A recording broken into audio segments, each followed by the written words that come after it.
في عاصمة الأنوار باريس، تزينت المدينة بألوان الصفراء، الألوان الكرة الذهبية.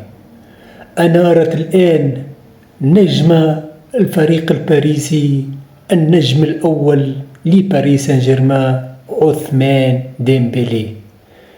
الكرة الذهبية تبتسم هذا الموسم للأفضل في العالم لما قدمه من موسم استثنائي مع باريس سان جيرمان على كل النواحي، وتوج من خلالها باللقب الأغلى للنادي الباريسي، اللقب الأول في تاريخه هي الشامبيونز ليج. رسميا عثمان ديمبélé يفوز بجائزة الكرة الذهبية، اللاعب الأفضل في العالم لموسم 2024-2025. قبل ما نحكيو على تتويج عثمان ديمبélé بجائزة الكرة الذهبية، إذا مش عامل متابعة للصفحة متاعي أمير ليجوند، انزل على زر المتابعة، حط لنا لايك، عمل لنا كومنتير باش يوصل لك الجديد على أخبار الكرة والرياضة بصفة عامة.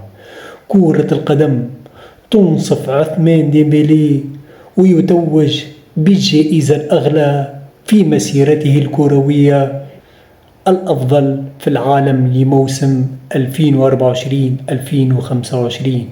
عثمان ديمبélé قدم موسم رائع مع باريس سان جيرمان، حقق كل الألقاب، الدوري، كأس فرنسا، كأس الرابطة، وأبرزها على الإطلاق اللقب الأغلى الشامبيونز ليج الأوروبية، وكذلك السوبر الأوروبي، بالإضافة إلى وصوله إلى نهائي كأس العالم للأندية في أمريكا.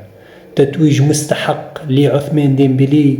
كرة القدم تنصف عثمان ديمبélé للموسم التاريخي اللي كتب من خلاله ديمبélé اسمه بأحرف من ذهب، وسيبقى خالدا في تاريخ كرة القدم أنه اللاعب الأفضل على مر التاريخ، من ضمن الأساطير اللي توجت بالكرة الذهبية، الكرة الأغلى في تاريخ اللاعب